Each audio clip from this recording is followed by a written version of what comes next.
साल का इंतजार और झूठी तसल्ली। ऐसा ही मामला है जयपुर मेटल के पीड़ित मजदूरों का। किसी शायर ने सच ही कहा है, ये तो नहीं कहता हूँ कि सचमुच करो इंसाफ, झूठी भी तसल्ली हो तो जीता ही रहूं मैं। ये पंक्तियां बीते 25 वर्षों से जयपुर मेटल के मजदूरों की हालत पर बिल्कुल सटीक बैठती हैं। न्याय की आस में जीते इन मजदूरों को आज तक न इंसाफ मिला और न ही कोई ठोस तसल्ली। जयपुर मेटल के मामले में समय समय पर कई नेताओं ने आवाज उठाई, धरने हुए, प्रदर्शन हुए। सिविल लाइंस विधायक गोपाल शर्मा ने इस मुद्दे को दमदार तरीके से विधानसभा में उठाया। हाल ही में राज्य के उद्योग मंत्री राज्यवर्धन सिंह राठौड़ ने भी कहा कि सरकार इस मामले पर विचार कर रही है। कांग्रेस नेता प्रताप सिंह खाचरियावास पीड़ित मजदूरों के समर्थन में सड़कों पर उतरे और एक दिन का सांकेतिक धरना भी दिया। लेकिन इन तमाम राजनीतिक हलचलों के बावजूद जयपुर मेटल के मजदूरों की हालत आज भी जस की तस है। एक दौर ऐसा भी रहा जब मजदूरों ने 6000 से अधिक दिनों तक न्याय की मांग को लेकर धरना दिया, लेकिन उन्हें न्याय नसीब नहीं हुआ। न तो गरीबी हटाओ का नारा देने वाली कांग्रेस सरकार ने उनकी सुध ली और न ही अंत्योदय को आत्मसात करने का दावा करने वाली भाजपा सरकार ने। कभी करोड़ों की संपत्ति वाली गुलजार जयपुर मेटल आज जर्जर हालत में खड़ी है। उससे भी बदतर हालात उन मजदूरों के हैं जिन्होंने अपनी जवानी, मेहनत और जीवन इस कारखाने को दिया। उनका वर्तमान जीवन नर्क से कम नहीं। फिर भी मजदूरों की आंखों में उम्मीद बाकी है। उन्हें भरोसा है कि ईश्वर के घर भले ही देर हो, लेकिन अंधेर नहीं होता। जो बुलंद आवाज की ताकत एकता की होती है, वो आवाज की गति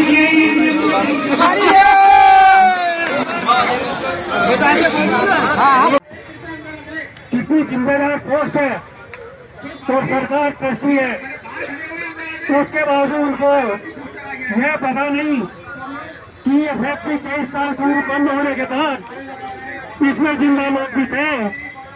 आज वो कहाँ है, किस हाल में है, उनके परिवार कैसे जी रहे हैं, उनका खर्चा गुजारा कैसे चल रहा है, उनके बच्चे। रात को दाग लगवा दिया नेताओं ने, रात को लगवा दिया। हाँ, जबकि अपने खड़ा करके, जबकि अपने हिंदू शास्त्र में सूर्यास्त के बाद दाग नहीं होता, नहीं लगता। तो ये सब नेताओं की करामात है, नेताओं की चाल थी। और एसएमएस के डॉक्टरों ने, मेरे पापा के दोस्त की नर्स थी वहाँ, उन्होंने कहा 30% जला है, रामजल ठीक हो जाएगा, लेकिन ये चालबाजी से उनको मारा गया है। अब 90% के लोग जलने वाले बच जाते हैं तो 30% जले। अब आप क्या चाहते हैं नेताओं के विरुद्ध? हम तो फैसला चाहते हैं, नेताओं कंपनी का फैसला हो, या तो चालू करो या हमारे बाप का पैसा दो, जो सर्विस बाकी है उसका पैसा दो, और जो पीएफ का जो भी पैसा हमारा वो पैसा दो, या फिर कंपनी चालू करो, हमको जो नौकरी दो। हम ये चाहते हैं। ठीक है, इसी के साथ आपका भगवान अपना सबका सुनेगा।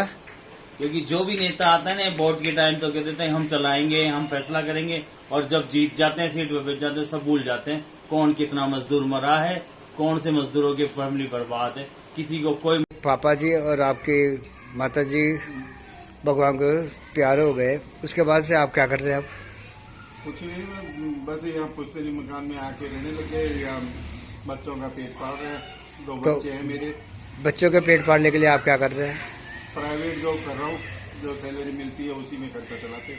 आपको क्या वेतन मिल रहा है वहाँ पे? 8-1000 रुपये मिलते। तो उससे आपका घर खर्च चल रहा है? चल रहा है, गुड रही है गाड़ी, क्योंकि जो खर्चा चलना चाहिए तो वो तो 40-50 हजार रुपये भी नहीं चले आज की तारीख में, पर कर रहे हैं टाइम। और बच्चों की पढ़ाई क्या बच्चों को पढ़ा लो या खिला लो, हाँ, इन पैसों में तो। अच्छा, तो आपके बच्चे घर पे ही है? बिल्कुल बेरोजगार ही है, इधर उधर डोलते हैं, घूमते रहते हैं इधर उधर। और तो उनकी शिक्षा के लिए आपने क्या सोचा? अब क्या सोचा, बताओ, सरकार अगर कुछ सोच ले और इसका कुछ निपटारा कर दे, हाँ, तो फिर आगे सोचे। तो अब आप जयपुर मेटल से क्या चाहते हैं? भाई हमारे को हमारा जो हक है वो हक दिलवा दे। अच्छा, जो हमारी जो जमा पूंजी है, हमारे पिताजी की जो मेहनत है, उस मेहनत का फल तो मिले। अच्छा, जो इन्होंने इतने वर्षों की। तो आप जो आशा कर रहे हैं कि आपका अपना परिणाम जो जमा है वहाँ पे वो आपको मिल जाए, आप किससे चाहते हैं कि अपने नेताओं से मिले कि सरकार से मिले? सरकार से मिले। अच्छा, क्योंकि नेताओं ने तो हाथ खड़े कर दिए। डुबोई है, जो कंपनी नेताओं ने डुबोई है। सरकार कुछ फैसला लेती भी तो, लेकिन नेताओं ने डुबो दी। तो फैसला तो सरकार को ही करना है। अब आपसे मैं एक प्रार्थना करता हूँ कि आज अपने जयपुर मेटल को बंद हुए 23 कंप्लीट होकर 24 में स्टार्ट हो गया, तो 24 साल के अंदर अपने 21.5 साल तो जो आप बोल रहे हो फर्जी नेता, फर्जी नेता ही कहेंगे उनको। कन्हैया एंड कंपनी, तेजराम मीणा, सब अपनी अपनी गोटियां सेकने में लगे हैं। तो इन्हें आज तक जयपुर मेट्रो के कर्मचारियों के लिए चाहे सरकार में गए हों चाहे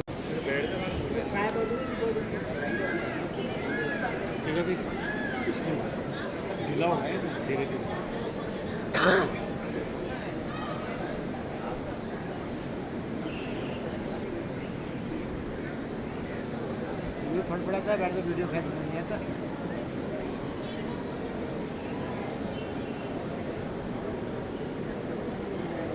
दिखाओ लेटर। अरे ले भाई लेटर ले तू।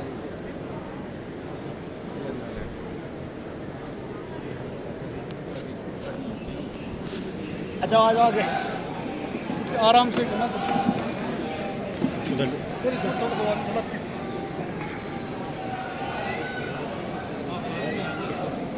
अरे हिंदू को दे दे पीछे पे, ले हिंदू साइड पे से ले लेना। फोटो खींच। अरे तुम बंद कर दो, उसको दे दे यार। लगा है हिंदू हिंदू ने रिकॉर्डिंग करने के लिए।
वो भी सुकड़ी वालों से ना।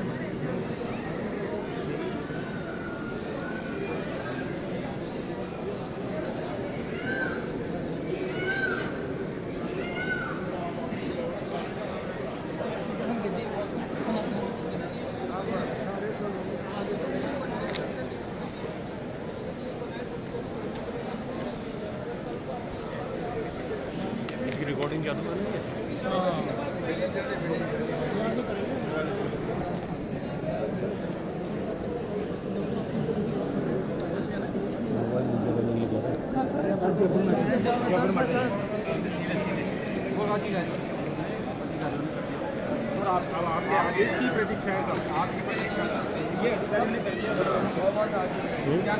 खुली मजदूरी करते हैं बाबूजी। जब से मेट्रो बंद हुई है, ना खाने का सतूना, ना पीने का सतूना, ना कोई नेता लोग हमारी सुनाई करते, ना सरकार सुनाई करती। बच्चा का पालन पोषण करना बहुत मुश्किल हो रहा है। बच्चे जवान हो गए, शादी ब्याह तो कहाँ से करेंगे। हमारे सुबह चूल्हा जल जाता है तो शाम को नहीं जलता है, और शाम को जल जाता है तो सुबह नहीं जलता है। हम सरकार से ये रिक्वेस्ट करते हैं कि हमारी जल्दी से जल्दी हमारी सहायता करे। कभी पानी पिलाते थे, कभी दलिया खिलाते थे, कभी भूखे भी सोते थे। वो दिन भी देखे हमने। किसी की टोली मजदूरी कर करके हमारे बच्चों के रोटी ला के हमारा पेट भरा। कैसे दुख दिए। चाय मिल जाती थी तो दूध नहीं मिलता था, दूध मिल जाती थी तो सब्जी नहीं मिलती थी। पानी से बच्चे रोटी खाते थे। वो दिन भी देखे हमने। जो हमारी सहायता करना बहुत जरूरी है। बच्ची जवानी है 19 19 22 22 साल की, उनकी शादी कहाँ से करेंगे जबकि हमारे घर में नाच का दाना नहीं है। आज मिलता है तो कल नहीं मिलता है, कल मिलता है तो परसों नहीं मिलता है। और आज महंगीवाड़ी की ये जमाना है कि 400-500 रुपए में पेट भी नहीं भरता है इन बच्चों का। खुली मजदूरी है तो कार्य मिलता है तो मिलता है बाबूजी, नहीं मिलता है तो नहीं भी मिलता है। क्या करें मेटल बंद होगी तो क्या करें, जैसे गुजारा है वैसा ही चलना पड़ेगा। बच्चों की अब हम तो भूखे सो जाएंगे पर बच्चों को थोड़ी भूखे सुलाएंगे हम, है बच्चों को थोड़ी भूखे सुलाएंगे। कभी पानी पिलाते हैं, कभी दड़िया खिलाते, किसी की 2 पत्थर भी ढोए हमने, कुली की भी मजदूरी करी, किसी भंगी की भी मजदूरी करी, झाड़ बुआर के कचरा भर के रोटी ला के उनका पेट भरा। इसी तरह बच्चों का पालन पोषण कर रहे हैं हम। अभी भी यही स्थिति है हमारी। ऐसे कैसे करते हम बात तो करते करते कल मर थोड़े थे, नेता तुम्हारे नेता को मारने के लिए लग गया सब हमारा को क्या बहुत का घाट बचड़ा दिया हमारे बच्चों को, सबको बच्चे एक एक गया छोड़ छोड़ के। क्या करें हम लोग, मरिए जल्दी से जल्दी, हम बहुत परेशान है। निवेदन मांगे आपसे सरकार से हमारा जल्दी से फैसला करो, हम लोग बहुत परेशान से 25 साल से। तो आश्वासन देते देते कोर्ट चलती ही रहेगी, कितना दिन चलेगी कोर्ट, तो हम तो मर रहे हैं, कोर्ट तो तुम्हारी चलती रहेगी नेता लोगों की, तुम्हारे नेता लोगों की तो कोर्ट हमेशा चलती रहेगी। हाँ तुम्हारे नेता लोगों की तो हमेशा चलती रहेगी कोर्ट, तो हमारी कोर्ट हमेशा घिसते रहेंगे हम लोग और भूखा मरते रहेंगे। हमारा बच्चा एक एक बग गया छोड़ छोड़ के, हमारे बहुत परेशान है।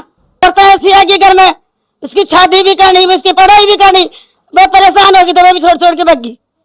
हम आपका पेट भरेगा, हमारे को पेट भरे, कोई पैसा भी नहीं, कोई मांग के करे, क्या करे क्या करे क्या करे हम लोग चिल्ला में जा रहे हैं, चिल्ला के बात करती हूँ, परेशान मत करो।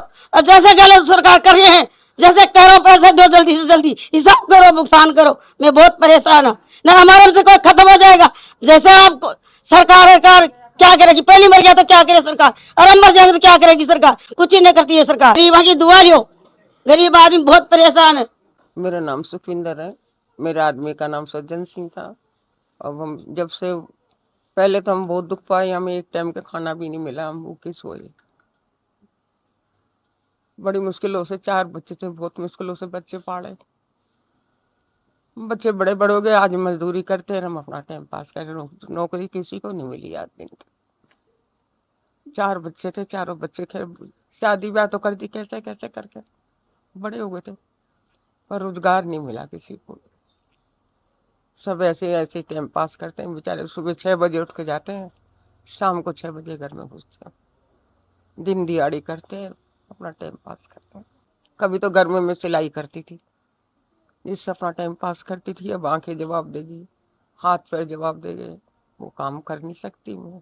लेकिन मेरे 14-14 साल के बच्चे, 14 साल के भी बच्चे नहीं पढ़ते थे, बच्चे पढ़ाई छोड़ छोड़ के बच्चे मेरे मजदूरी करने निकल गए। ना तो उनकी पढ़ाई लिखाई हुई और ना कुछ हुआ, खाली ये कि पेट भरा, जो एक टाइम का है, एक का सांसा था, कुछ नहीं हुआ। बच्चे सब अनपढ़ रह गए। बच्चों की 10वीं में था कोई बच्चा, कोई 12वीं में था बच्चा, सब जगह की जगह ही रह गए, कुछ नहीं कर पाए।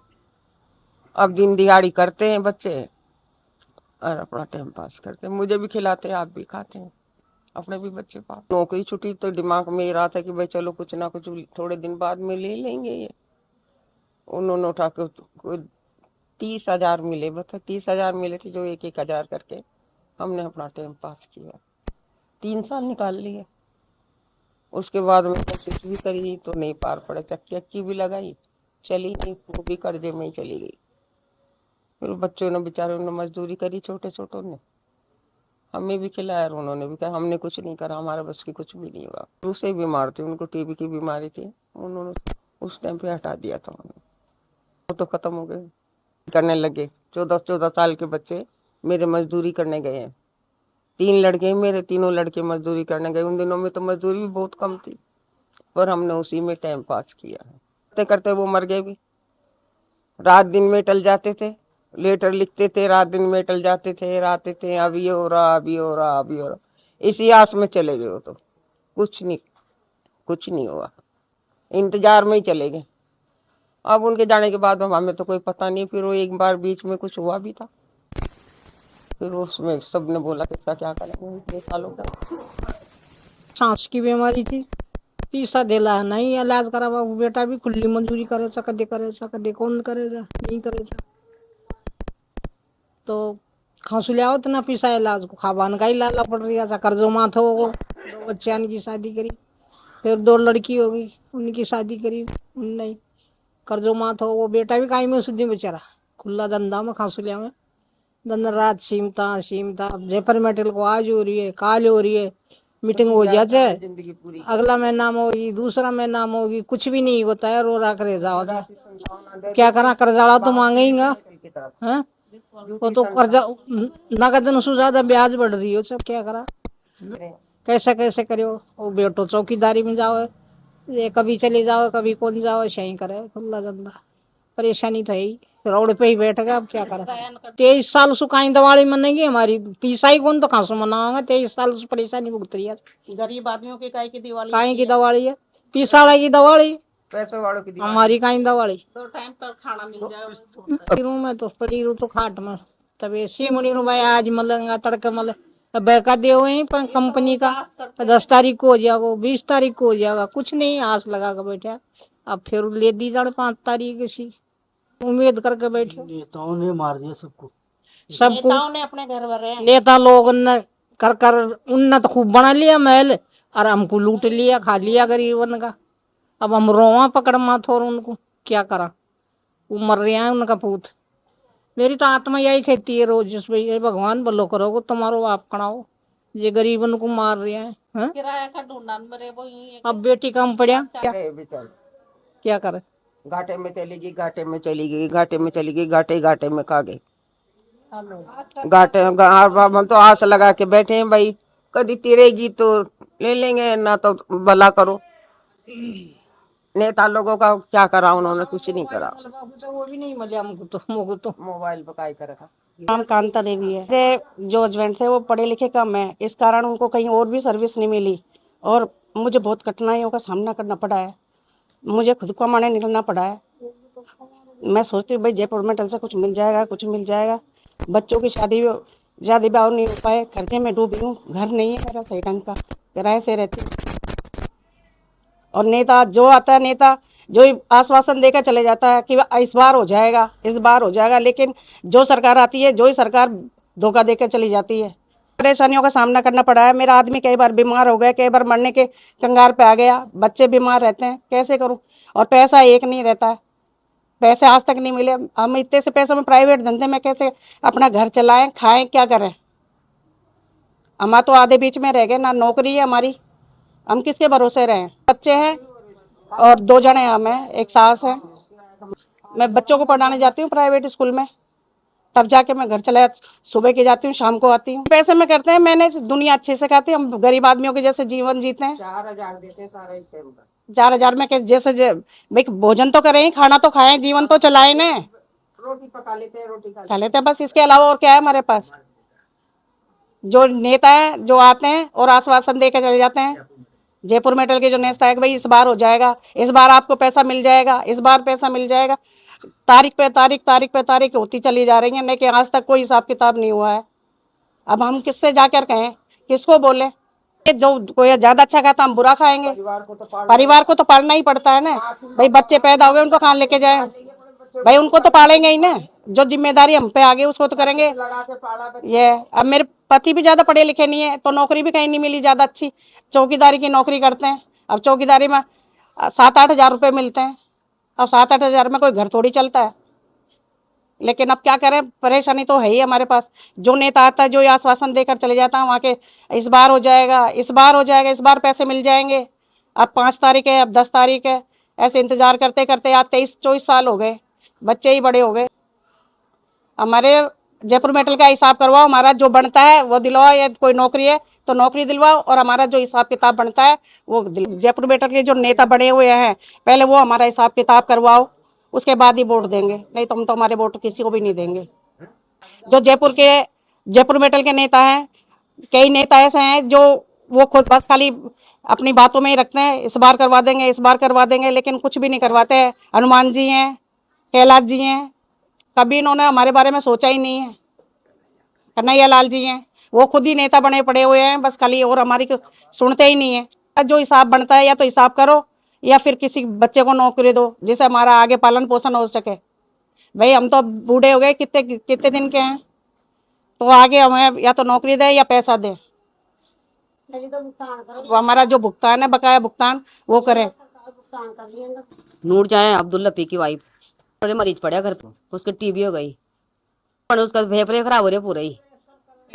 जाओ जी भाई समाई, 2 बच्चे कमाते हुए मैं करती हूँ और हम सिलाई करते हैं घर में जो, और फिर किराया भाड़ा उनमें ही देते हैं हम जो। टीवी से फ्री ले लाजे टीवी में, तो टीवी में पड़का पैसा हो तो आगे लिगड़ जाता है, पर टीवी में पड़का जो वहां पड़े हो चाड़ो तो जो आगे बढ़ी ना, सब फायदे न हो रहे टीवी सेंटर में। अब पैसा हो तो फिर और दिखाया हम जो, अब मुसीबत तो गल ही है। सर, आपके माध्यम से निवेदन करना चाहता हूं कि 25 वर्षों से बंद पड़ी जयपुर मेटल्स लिमिटेड के 1000 कर्मचारी आज भी अपने वेतन और मुआवजे की गुहार लगा रहे हैं। इनके अतिरिक्त करीब 500 कर्मचारी अपने अधिकारों की मांग करते हुए, सच्चाई के लिए आवाज उठाते हुए इस दुनिया से जा चुके हैं। सुप्रीम कोर्ट ने जयपुर मेटल्स को सरकारी संपत्ति माना है। इसके संचालन, प्रबंधन और परिसंपत्तियों में सरकार की भूमिका होने के कारण कंपनी के संघर्षरत कर्मचारी सरकार से न्याय मिलने की आशा लगाए हुए हैं। महोदय, आपका मैं विशेष ध्यानाकर्षण करना चाहता हूं कि यदि सरकार इस उद्योग को पुनः शुरू करने का इरादा रखती है तो कार्रवाई करे, और नहीं रखती है तो श्रमिकों के वेतन और भत्तों का अंतिम भुगतान करके उन्हें न्याय प्रदान करे। इसके लिए एक उच्च स्तरीय कमेटी अगर बना दी जाए तो बहुत कृपा होगी। माननीय उद्योग मंत्री महोदय से निवेदन है कि इस विषय में आवश्यक कार्रवाई करिए। कोई बात नहीं, सरकार हमेशा रहती है। उद्योग मंत्री जी नहीं है तो हमारे अध्यक्ष महोदय हैं। मैं आपसे बहुत निवेदन कर रहा हूं कि 1000 लोग जीवन और मौत से गुजर रहे हैं, कृपया उनको न्याय दिलाने की कृपा करिए। बैठिए। ध्यान आकर्षण प्रस्ताव बाद में ध्यान आकर्षण प्रस्ताव। 25 वर्षों से जयपुर मेटल को लेकर मजदूर आज भी संघर्ष कर रहे हैं। आप ही की सरकार के विधायक गोपाल शर्मा ने विधानसभा में इस मामले को उठाया, आप किस तरह देखते हैं?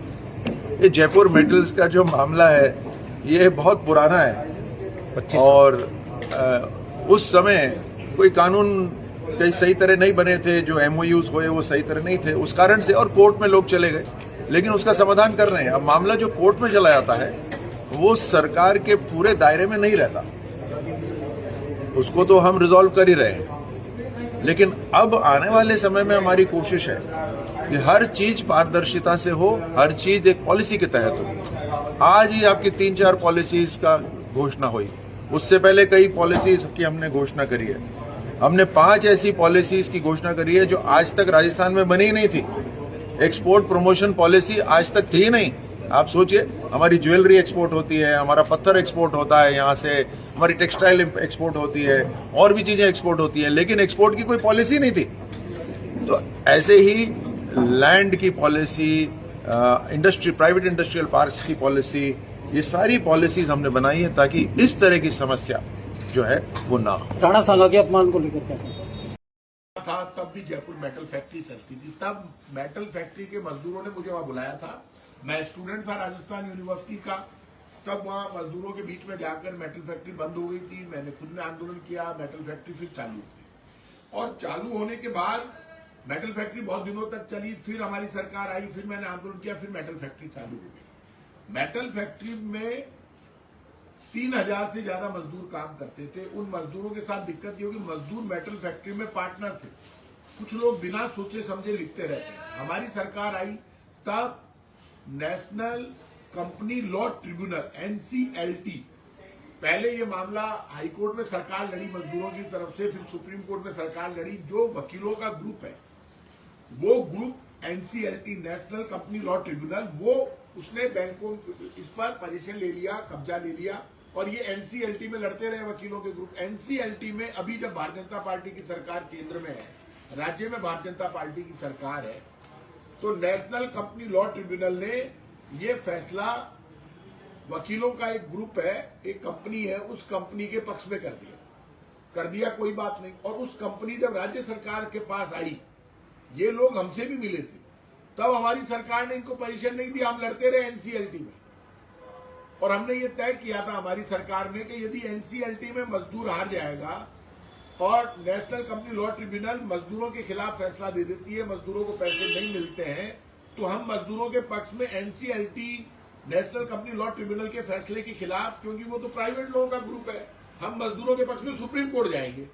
जैसे ही एनसीएलटी का फैसला आया, प्राइवेट कंपनी है, जो वकीलों का एक ग्रुप है, उसमें सब लोग शामिल है, बड़ी कंपनी है, तो उसके पक्ष में आया, तो वो आकर मिले चीफ सेक्रेटरी से जयपुर में। चीफ सेक्रेटरी ने कह दिया उद्योग सचिव से, उद्योग सचिव ने राज्य सरकार के पास जो कब्जा था मेटल फैक्ट्री का, वो कब्जा उद्योग सचिव ने, बीजेपी की सरकार ने मुख्यमंत्री सचिवालय के इशारे पर और प्राइवेट कंपनी को दे दिया। कब्जा हमारे राज्य सरकार के पास था, तो राज्य सरकार को मौका मिलता है, नेशनल कंपनी लॉ ट्रिब्यूनल ने मजदूरों को का हक बताया नहीं। मजदूर 50% के पार्टनर है मेटल फैक्ट्री में, मजदूर भूख मर रहे हैं, मैं खुद लड़ा हूं। अरे भाई, हमारी सरकार थी तब ये केस चल रहा था सुप्रीम कोर्ट में, फिर चला गया ये नेशनल कंपनी लॉ ट्रिब्यूनल में। ये हमारे हाथ में नहीं था, लेकिन फिर भी हम लड़े और हमने तय कर लिया कि सुप्रीम कोर्ट में लड़ेंगे, हम मजदूर का पहले पैसे दिलाएंगे। अब सरकार को ये करना चाहिए था, सरकार सिर्फ बीजेपी कांग्रेस की नहीं होती, सरकार को 45 दिन का टाइम मिलता है नेशनल कंपनी लॉ ट्रिब्यूनल के खिलाफ। मजदूर के पक्ष में नहीं गया, उसमें सरकार को हो रहा है 1000 करोड़ का नुकसान और मजदूर को हो रहा है 1000 करोड़ का नुकसान, और वो जो प्राइवेट कंपनी है उसको हो रहा है 3000 करोड़ का फायदा, क्योंकि उसको तो फोकट में मिल गई। तो भाई साहब, इसमें लेन देन किसने किया, किसने पैसा खाया है? मुख्यमंत्री सचिवालय के इशारे के बिना इतना बड़ा घोटाला हो नहीं सकता। तो आखिर क्या इंटरेस्ट था चीफ सेक्रेटरी का, उद्योग सचिव का, कि उन्होंने नेशनल कंपनी लॉ ट्रिब्यूनल के फैसले को सुप्रीम कोर्ट में चैलेंज नहीं किया। और लगभग 4000 करोड़ की कंपनी ये मेटल फैक्ट्री, इसमें इस वक्त मेरा मानना है कि 60,000 गज जमीन है, 60,000 गज, वहां जमीन की कीमत 3 लाख रुपए गज है। आप बताइए, अंदर सामान पड़ा है, कंपनी की मशीनें पड़ी है, स्क्रैप पड़ा है, उस स्क्रैप की कीमत होगी कम से कम, मेरा मानना है कि 500 करोड़ रुपए। आपने 5000 करोड़ की कंपनी को 1 मिनट में आपने प्राइवेट कंपनी को दे दिया। आज तक कभी ऐसा नहीं हुआ जब नेशनल कंपनी लॉ ट्रिब्यूनल तो फैसले देता है प्राइवेट कंपनियों के पक्ष में, तो राज्य सरकार बीजेपी की हो चाहे कांग्रेस की हो, वो चैलेंज करती है सुप्रीम कोर्ट में। तो राज्य सरकार को भी चूना लग गया और मजदूर तो वैसे ही मर गया, मजदूर आत्महत्या कर चुके हैं बहुत। तो बीजेपी के लोगों, आप सरकार में हो 2 साल से, यहां पर जवाब आपको देना है। ये मेटल का मजदूर भूखों मरेगा, तो आप इतना बड़ा पाप मत करो। आप अभी भी टाइम है, आप चैलेंज करो। आपको कोर्ट में जाना चाहिए, सुप्रीम कोर्ट में। यदि आप नहीं जाते हो तो मैं कहूंगा ये सीधे सीधे 5000 करोड़ का घोटाला है, और मैं छोड़ूंगा नहीं। पूरे राजस्थान में घूमूंगा, आपकी पोल खोलूंगा। मेरे को जो आवाज सुन रहे हैं, ये राजस्थान सरकार के मुख्यमंत्री जी, उप मुख्यमंत्री जी, मंत्री, एमएलए, आप 5 रुपए नहीं छोड़ते किसी के। कोई किसी का बिजली का बिल बकाया हो तो कनेक्शन काट देते हो, पानी का बिल बकाया हो तो पानी का कनेक्शन काट देते हो आप, किसी का पैसा बकाया हो तो मकान की नीलामी कर देते हो आप, खेतों की कुर्की कर रहे हो बैंकों के चक्कर में। गरीब आदमी 1 लाख रुपए का लोन लाता है, उसके मकान पे ताला लगा रहे हो आप। गरीब आदमी का जीना आराम कर रखा है। आप कैसे कर सकते हो? मेटल का मजदूर तो आत्महत्या कर रहा है, और बीजेपी के लोगों, आपने नेशनल कंपनी लॉ ट्रिब्यूनल के फैसले पर प्राइवेट कंपनी को मेटल फैक्ट्री का कब्जा दे दिया। क्यों दे दिया आपने? आपके पास 45 दिन का टाइम है अभी भी। आपने कब्जा दे दिया, लेकिन अभी भी आप चैलेंज कीजिए सुप्रीम कोर्ट में। हाँ, सुप्रीम कोर्ट में यदि राज्य सरकार हार जाएगी, मजदूर हार जाएगा, तब देखेंगे, फिर मजदूर भी पार्टी बन जाएगा। तो राज्य सरकार का भी हिस्सा है मेटल फैक्ट्री में। अपना हिस्सा क्यों छोड़ रही है राज्य सरकार? राज्य सरकार भी पार्टनर है, मजदूर 50% का पार्टनर है। तो राज्य सरकार को तो पैसा मिलेगा, फायदा होगा। कम से कम यदि मजदूर को 1500 करोड़ रुपए सरकार दे भी देती है, तो भी 1500 करोड़ राज्य सरकार को मिलेंगे। सिर्फ 250-500 करोड़ रुपए, 250 या 300-400 करोड़ रुपए उस प्राइवेट कंपनी को देने पड़ेंगे। तो 5000 करोड़ रुपए दे रहे हो 400-500 करोड़ के बदले आप लोग। मैं गलत बात है। मैं बीजेपी के लोगों से कहूंगा इस जयपुर मेटल फैक्ट्री का बड़ा घोटाला आपने कर दिया। 45 दिन का टाइम है। आप इस नेशनल कंपनी लॉ ट्रिब्यूनल का मेटल फैक्ट्री में जो फैसला आया, आप इसके खिलाफ सुप्रीम कोर्ट में जाइए। आप नहीं जाएंगे तो ये साबित हो जाएगा कि सरकार में बहुत बड़ा भ्रष्टाचार हुआ है, और ये भ्रष्टाचार मुख्यमंत्री सचिवालय, उप मुख्यमंत्री, मंत्री, एमएलए और पूरी बीजेपी की मिलीभगत के बिना नहीं हो सकता। बड़ा पाप है, ऐसा पाप मत करो। कम से कम 200 मजदूर आत्महत्या कर चुके हैं। ये पाप नहीं करना चाहिए बीजेपी के लोगों। मेटल के मजदूर को बचाओ, मेटल को बचाओ। राज्य सरकार को 2000 करोड़ रुपए मिलेंगे, मजदूरों को भी 1500 से 2000 करोड़ रुपए मिलेंगे, और 500 करोड़ रुपए में वो प्राइवेट कंपनी सेटिस्फाइड हो जाएगी। आप नेशनल कंपनी लॉ ट्रिब्यूनल का मेटल फैक्ट्री में जो फैसला आया है उसको आप चैलेंज करो सुप्रीम कोर्ट में। यदि आप नहीं करोगे तो हम चुप नहीं रहेंगे, पूरे राजस्थान में आपकी चोरी की पोल खोलेंगे। मेटल फैक्ट्री में 1558 मजदूर है। राजस्थान की सरकार ने एल्केमिस्ट को नेशनल कंपनी लॉ ट्रिब्यूनल के फैसले पर, ये आया फैसला नेशनल कंपनी लॉ ट्रिब्यूनल का कि 3 दिन में राज्य सरकार एल्केमिस्ट प्राइवेट कंपनी को कब्जा दे दे। पहली बार मैंने देखा राजस्थान की बीजेपी सरकार सरेंडर हो गई एल्केमिस्ट के सामने, और चीफ सेक्रेटरी और उद्योग सचिव ने जाकर कब्जा दे दिया मेटल फैक्ट्री का। 3 लाख रुपए गज के हिसाब से 60,000 गज जमीन का लगभग 2000 करोड़ की जमीन है मेटल फैक्ट्री की। आप मुझे ये बताइए, 1558 मजदूरों को राजस्थान की बीजेपी सरकार अब 15-15 लाख रुपए दे हर मजदूर को। 2000 करोड़ की कंपनी आपने एल्केमिस्ट को दे दी हाथ में। आप पहले कब्जा बाद में देते, पहले फैसला करवाते इनका कि 15 लाख रुपए हर मजदूर को देगी एल्केमिस्ट, उसके बाद कब्जा देंगे। और कब्जा नहीं देते तो क्या हो जाता? 45 दिन का टाइम है राजस्थान की भाजपा सरकार के पास, अब सिर्फ 12 दिन बचे। सुप्रीम कोर्ट में नेशनल कंपनी लॉ ट्रिब्यूनल ने फैसला दे दिया मेटल फैक्ट्री के मजदूरों के खिलाफ, सरकार के खिलाफ एल्केमिस्ट को कब्जा देने का 3। तो अब मेटल फैक्ट्री ने जो फैसला दिया मेटल फैक्ट्री को लेकर एनसीएलटी ने, नेशनल कंपनी लॉ ट्रिब्यूनल ने, तो आप उसको सुप्रीम कोर्ट में चैलेंज करो बीजेपी सरकार के लोगों, और हर मजदूर को 15 लाख रुपए राजस्थान की भाजपा सरकार दे। भाजपा सरकार 15 लाख रुपए नहीं देगी हर मजदूर को, तो ये इससे बड़ा पाप कुछ नहीं हो सकता। मैं राजस्थान की सरकार से कहूंगा कि राजस्थान की सरकार इनको 15 लाख रुपए हर मजदूर को दे, एल्केमिस्ट से दिलाए चाहे अपने पास से दे, लेकिन 15 लाख रुपए हर मजदूर को दे। मजदूर भूख से मर रहा है। कल मैं खुद पैदल मेरे घर से मेटल फैक्ट्री तक जाऊंगा, 30 मिनट का, आधे घंटे का धरना दूंगा मजदूर के समर्थन में, क्योंकि ये सीधे सीधे मजदूर की हत्या है। इससे बड़ा पाप नहीं हो सकता। कम से कम आप मुझे बताइए, 25 से 30 मजदूरों ने तो आत्महत्या कर ली।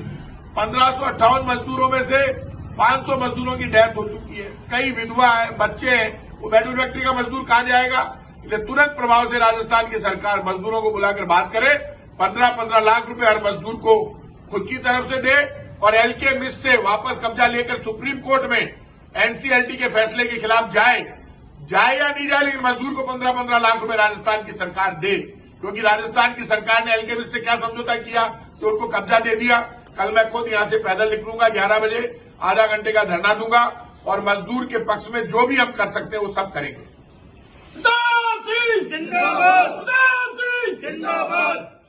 किया कि हम मेटल पे आएंगे। अभी अमीन भाई और पुष्पेंद्र जी ने पूरी बात आपको बताई। कांग्रेस का पूरा परिवार यहां पर है। ये अचानक प्रदर्शन किया है। बीजेपी सरकार के मुख्यमंत्री भजनलाल जी शर्मा और सरकार ने 1000 करोड़ का घोटाला किया है मेटल फैक्ट्री के मामले। 2 वर्ष से भाजपा सरकार है। सरकार की जिम्मेदारी थी कि सरकार मजदूरों का पक्ष रखती। नेशनल कंपनी लॉ ट्रिब्यूनल ने फैसला दे दिया, और फैसला देकर और मजदूरों के खिलाफ फैसला कर दिया। लेकिन 45 दिन का टाइम सरकार को मिला था। सरकार को जो 45 दिन का टाइम मिला, उसमें सरकार को सुप्रीम कोर्ट में उस फैसले को चैलेंज करना चाहिए। सरकार ने सुप्रीम कोर्ट में चैलेंज नहीं किया। फैसले में लिखा हुआ था 3 दिन में कब्जा दो। चीफ सेक्रेटरी सुधांशु पंत और उद्योग सेक्रेटरी आए और कब्जा देकर चले गए। भाई साहब, कितना पैसा गया मुख्यमंत्री सचिवालय में, किसने पैसा खाया? सरकार कभी सुप्रीम कोर्ट और हाई कोर्ट का आदेश मानती नहीं है। 3 दिन में कब्जा कैसे दे दिया आपने एल्केमिस्ट को? 60,000 गज जमीन है 2000 करोड़ की। 25% पैसा तो मजदूर का बनता है। 2000 करोड़ की जमीन में से 500 करोड़ मजदूर को दे दो, 1500 करोड़ में बिकेगी। 49 करोड़ रुपए सिर्फ खर्च किए एल्केमिस्ट ने। उसको ब्याज सहित भी पैसे दोगे तो 150 करोड़ दे दोगे, 200 करोड़ दे दोगे तो भी सरकार को 1200 करोड़ रुपए मिलेंगे। सरकार को फायदा होगा। सरकार कह रही है 500 करोड़ हमको दे दो, हमें तो 1200 करोड़ नहीं चाहिए।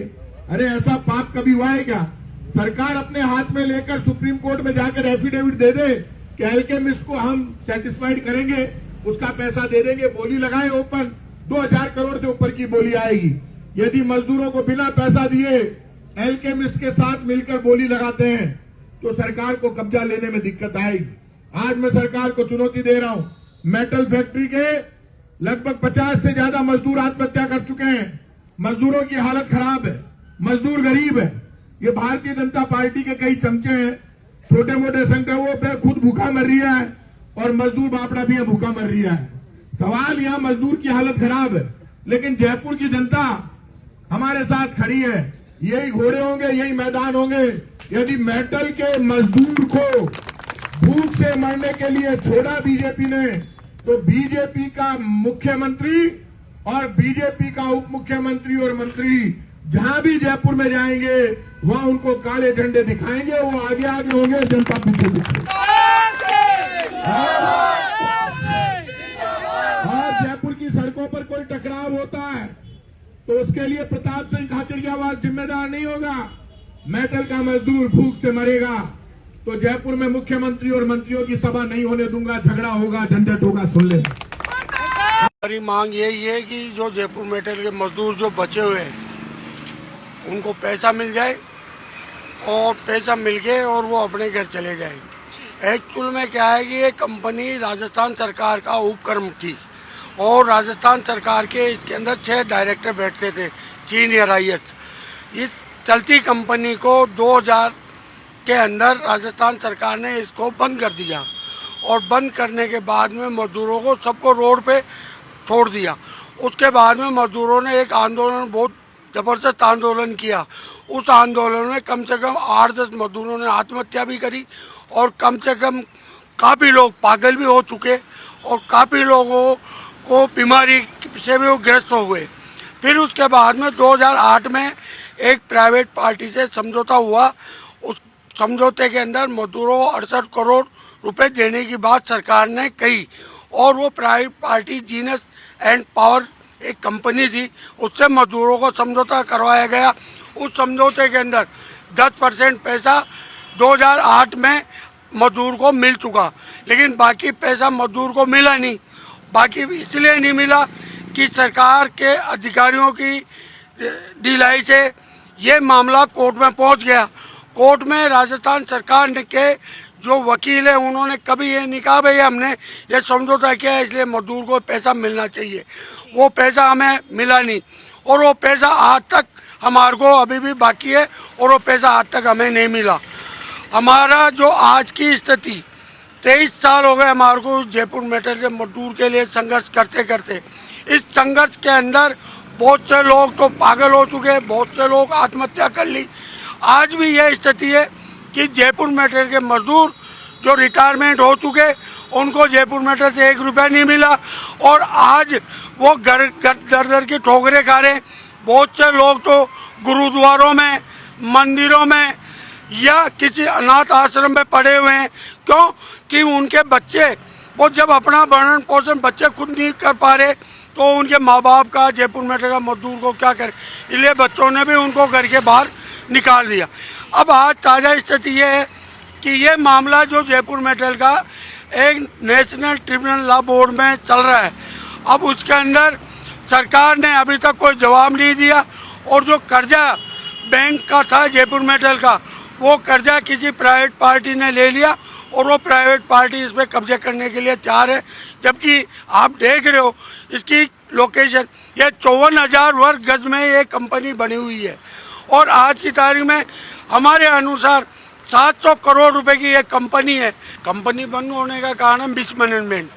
मिसमैनेजमेंट ये था कि जयपुर मेटल में आवश्यकता नहीं थी आदमियों की भर्ती की, लेकिन पॉलिटिकल नेताओं की, IAS अधिकारियों की, इनकी फरमाइश के ऊपर कम से कम नहीं तो 400 आदमी यहाँ भर्ती करे गए, जबकि यहाँ काम नहीं था 400 आदमियों का, लेकिन फिर भी इस जयपुर मेटल पे लादा गया।